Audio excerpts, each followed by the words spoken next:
오늘 말씀은 빌립보서 2장 5절에서 3절입니다. 2016년 5월 미국 미네소타주 한 숲속에서 새끼 사슴 쌍둥이가 태어났습니다. 이 쌍둥이는 다른 사슴과는 다른 모습이었죠. 몸은 하나인데 머리가 둘 달린 독특한 쌍둥이였습니다. 이를 케빈 세르시가 버섯을 따라갔다가 발견하여 세상에 알려지게 되었습니다. 이 사슴은 태어나기가 무섭게 죽고 말았죠.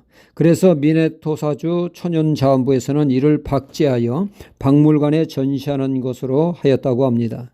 또한 몸은 하나요 머리가 둘인 기형적인 모습의 사자성어가 있죠. 공명지절한 말이 있습니다. 이는 새가 있는데 몸뚱아리는 하나이지만 머리가 둘인 새라는 얘기입니다. 머리 하나가 잘 때 다른 머리는 깨어 있었습니다. 어느 날 머리 하나가 맛있는 열매를 발견하고 그것을 맛있게 실컷 잘 먹었습니다. 깨어난 다른 머리는 자신이 먹은 것도 없는데 배부른 것이 이상하다 해서 물어보니 자신이 자는 사이에 다른 머리가 혼자만 잔뜩 먹은 것입니다. 자기를 무시하고 혼자만 먹은 것에 대하여 앙심을 품은 이 머리는 씩씩거리며 기회를 엿보았습니다. 그는 독이 든 열매를 보고 쾌재를 불렀죠. 이제 복수할 시간이 되었다고 말이죠. 그는 냅다 독이 든 과일을 먹어버렸습니다. 결국 둘 다 죽고 말았다는 이야기입니다. 유대인의 그 지혜의 시인 탈무드에도 이런 내용이 나옵니다. 몸은 하나인데 머리가 둘인 경우 이를 하나로 보아야 할 거니냐 아니면 둘로 보아야 하는지에 대한 물음에 이렇게 답하고 있죠. 가령 뜨거운 물을 머리에 부었는데 한 머리는 뜨거워 어쩔 줄을 모르고 다른 머리는 시원해 한다면 이는 두 사람이요 같이 뜨거움을 느낀다면 한 사람이라고 하는 말입니다. 아주 일리 있는 말이 아닐 수가 없습니다. 예수님을 믿는 우리도 머리가 둘 달린 몸과 같습니다. 내가 머리가 되느냐 아니면 예수님이 머리가 되느냐가 중요하죠. 예수님을 믿으면서도 여전히 자신이 머리가 되어 좌지우지하면 예수님을 믿어도 변화가 없고 오히려 교회를 파괴시키는 자가 되어집니다. 사고를 치게 된다는 것이죠. 예수님을 믿는 것은 더 이상 내가 머리가 아니요 예수님을 머리로 받아들이는 것을 뜻합니다. 예수님을 믿는 것은 그분을 머리로 모시고 나는 그분의 지체로서 한 부분을 담당하는 삶입니다. 그분의 지시와 가르침을 따라 사는 것이 그리스도인의 삶이라는 것이죠. 이제 머리 대신 예수님의 가르침과 말씀에 내 자신을 복종시키는 사는 것이 그리스도인의 삶이라는 것입니다. 주님이 하나님의 뜻을 따라 이 땅에 오셨습니다. 하나님이 친히 나타내 보이기 위해서 말입니다.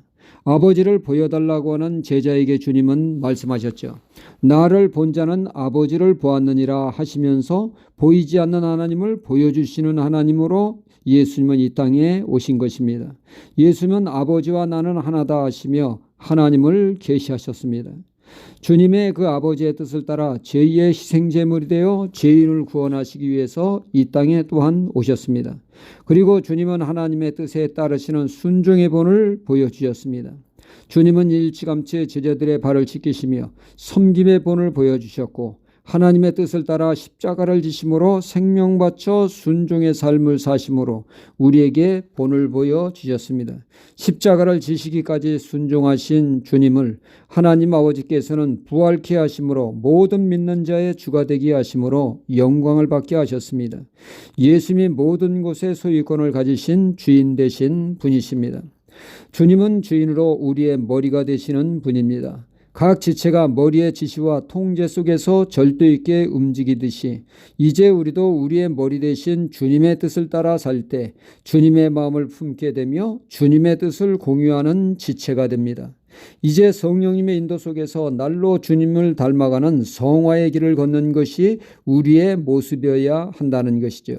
하지만 유감스럽게도 예수를 믿네 하며 교회를 출입하지만 아직도 여전히 내가 머리요 내가 주인된 삶은 교회를 해치는 것이 되어지며 이를 안타깝게 여긴 사도 바울은 한 마음 한 뜻을 품으라고 하면서 다시금 예수 그리스도를 강조하고 있습니다.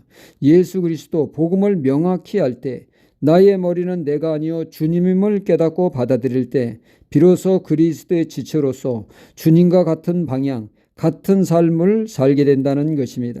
내가 여전히 머리 되어 내 마음대로 내 뜻대로 살면 그렇게 믿으면 믿을수록 예수님을 믿는다고 하나 갈수록 마귀 닮아가는 사나워지고 거칠어지고 말씀을 무시하는 삶으로 나아가게 되집니다. 우리는 다시금 나의 머리가 누구인가, 나의 주인은 나인가 예수님인가 확인하고 또 확인해야겠습니다. 주님을 주인으로 머리로 모실 때 우리는 말씀 안에 살며 그리스도의 향기를 바라는 빛과 소금의 삶을 살 줄 믿습니다. 할렐루야.